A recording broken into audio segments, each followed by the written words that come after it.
안녕하십니까. 거꾸로 투자하는 쇼킹 부동산입니다. 이런 말하는 사람을 조심하세요. 영상 전에 구독과 좋아요 부탁드립니다.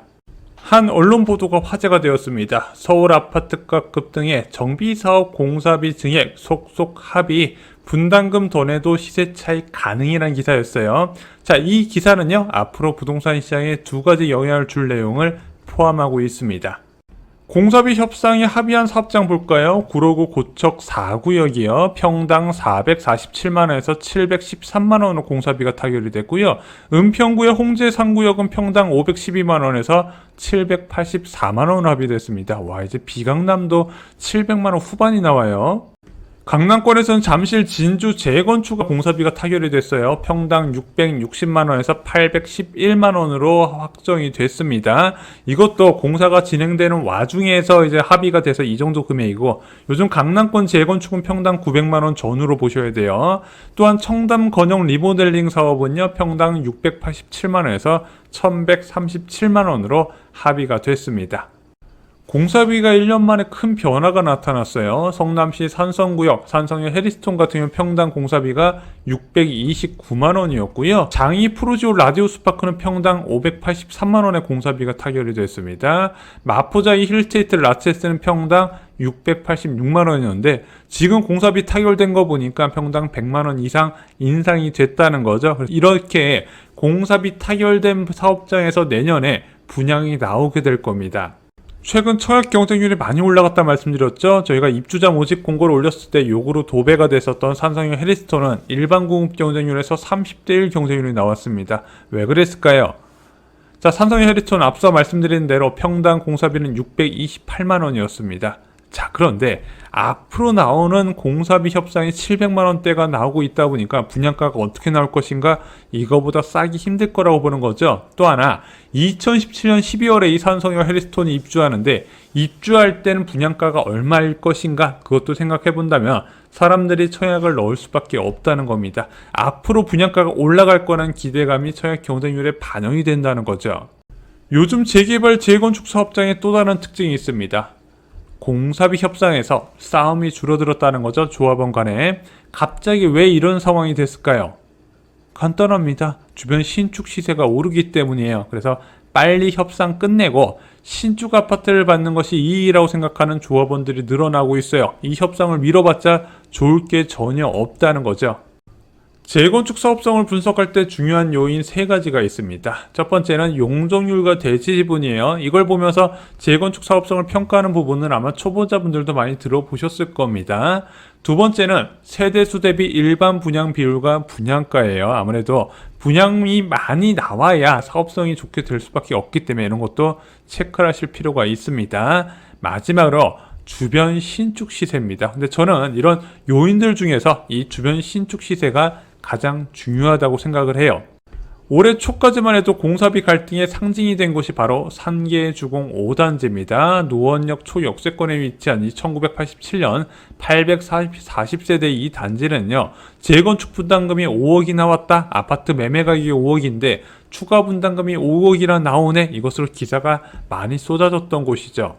하지만 주변 시세가 상승을 하고 있습니다. 마들역 인근의 포레나 노원이라고 노원구에서 드문 신축 대단지 아파트가 있습니다. 2020년에 완공됐고 1062세대예요. 자, 포레나 노원 전용 8서 타입 현재 12억부터 호가합니다. 올해 상반기 때 11억에 실거래됐는데 지금 12억부터 봐야 돼요. 자, 그렇다 보니까 상계주공 5단지가 기존 아파트 매매 가격 5억에다가 5억 추가 분담금 부담한다 하더라도 남는 장사가 되어버린다는 거죠. 문제는 상계주공 5단지는 시공사를 해지했고 다른 시공사를 구하려고 알아봤더니 추가 분담금이 5억에서 7억으로 늘어난다는 이야기가 있습니다. 그래서 잊지 마세요. 재건축은 속도가 생명이라는 거. 그래서 요즘 정비사업장의 조합원들은요, 돈을 더 주고서라도 빨리 하려고 하는 추세다, 이렇게 보시면 될 것 같습니다. 요즘 유튜브에서 많이 보이는 이야기가 있어요. 재건축은 끝났다. 자, 언론 보도도 이런 게 많죠. 집값이 5억인데 분담금도 5억, 로또 재건축 시대 같습니다. 추가 분담금이 5억 쑥 들어간 재건축 강행 목소리, 과연 그럴까요? 재건축이 끝났다는 이야기가 나오는 이유는 무엇일까요?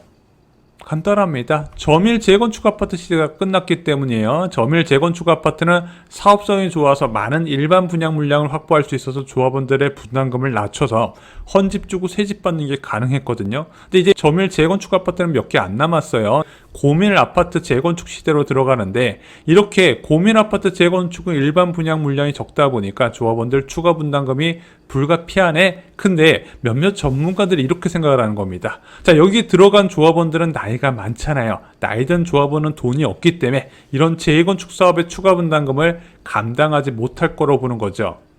우리 한번 상식적으로 생각해 볼까요? 지금 신축 아파트 선호도가 어떻죠? 계속 올라가고 있죠. 예전에도 높았고 지금도 높아지고 있습니다. 자, 그러면 신축 아파트를 공급하기 위해서는 공공택지에서 쏟아지거나 또는 정비사업으로 공급해야 되는데, 서울에 공공택지가 없고 서울 인접지역도 마찬가지입니다. 그래서 3기 신도시라고 지정해놨지만 동쪽과 서쪽에 밀집되어 있고 경기 남부지역과 서울과 서울 인접지역은 거의 없다시피 해요. 그러면은 공공택지가 없다 보니까 신축 아파트가 계속 오르게 된다면 없던 재건축이나 재개발 사업상이 생길 수가 있다는 거죠. 추가 분담금 때문에 사업을 못할까? 이런 이야기 들어보셨죠? 솔직히 저는 말도 안 된다 생각을 해요. 자, 조합원에게 현금 걷어서 사업하는 게 재건축 재개발 사업이 아니거든요. 철거하고 나서 분양 전후로 조합원 계약을 체결합니다. 이때 일반 분양자와 똑같이 중도금 대출이 나와요. 현금 나가는 거는 그때 조합원 분양 계약할 때 계약금 정도는 마련을 하셔야 되거든요. 근데 그 이외 나머지 자금들은요, 중도금 대출로 처리를 합니다. 그리고 입주 시점에 전세 놓으면은 이렇게 중도금 대출 받은 거 전부 다 회수가 가능하다는 거예요. 물론 이 중에서도 전세를 놓지 않고 실거주 목적으로 주택을 보유한 사람들은 그 전에 다 알아서 처분을 하겠죠. 자, 나이든 조합원들이 추가 분담금을 감당하지 못하기 때문에 앞으로 재건축이 끝났다는 게 얼마나 말이 안 되는 건지 이 영상 보시면 이해가 되실 겁니다. 앞으로 재건축은요, 계속 활발하게 추진이 될 겁니다. 지금 수도권 아파트 절반은 준공 20년이 넘은 노후 아파트라고 하잖아요. 그것이 계속 늘어나는 추세입니다. 이런 재건축 아파트 계속 노후화되면서 방치가 될까요? 아니죠. 재건축을 추진한다는 겁니다. 물론 과거처럼 헌집 주고 새집 받는 것은 어렵지만요, 신축 아파트 수요가 줄어들지 않는 이상 계속 진행이 될 겁니다. 왜냐고요? 구축 아파트 소유주들이 본인들의 자산가치 상승에 도움이 된다고 생각하면요, 추진을 할 거라는 거죠. 구축 아파트 사도 되나요? 지금 이제 신축과 준신축이 많이 오르다 보니까 구축 매수 문의가 늘어나고 있습니다. 근데 저는 이제 구축 아파트를 매수할 때는 재건축 사업성까지 연관시켜서 보라고 말씀드렸는데, 재건축 사업성을 결정하는 것은요, 용적률이나 대지 지분이 아니라고 생각합니다. 입지예요. 지방에 가보면 용적률 낮고 대지 지분 많은 데들 많이 있어요. 근데 그네들이 재건축 추진한다? 못하고 있단 말입니다. 입지만 보고 들어가야 되는데, 여기서 말하는 입지는 사람이 살기 좋은 게 아닙니다. 직주 근접성이에요. 주요 업무지구에 얼마나 빨리 출퇴근할 수 있느냐에 따라서 결정이 됩니다. 구축 아파트를 사실 때 한 가지 팁을 드리면요, 예를 들어 내가 구축 33평을 샀어요. 만약에 여기서 4억에서 5억을 더 보태보겠습니다. 이 아파트가 7억인데 4억을 더 보태면 11억이 되고 5억을 더 보태면 12억이 돼요. 이 아파트가 신축 아파트가 돼서 현재 11억에서 12억에 분양을 할 때 잘 될 것인가 안 될 것인가 한번 생각해 보시기 바랍니다. 잘 될 것 같은데 그런 구축은 사셔도 된다는 거예요. 오늘 재건축이 끝났다는 이야기에 대해서 한번 반론 영상을 제작을 해봤습니다. 오늘 준비한 소식은 여기까지고요. 이 영상 놓치지 마세요. 집 살 때 이런 집 제발 걸으세요. 집 사기 전에 놓치면 안 되는 것도 한번 체크를 드려봤습니다. 요즘 많은 구독자분들이 내 집 마련을 알아보고 계실 때 이 영상 보시면 큰 도움이 되실 겁니다. 제값주더라도 좋은 매물을 찾는 것이 중요하다, 저는 이렇게 생각을 합니다. 이상으로 영상 마치겠습니다. 좋아요, 구독, 공유 꼭 부탁드립니다. 감사합니다.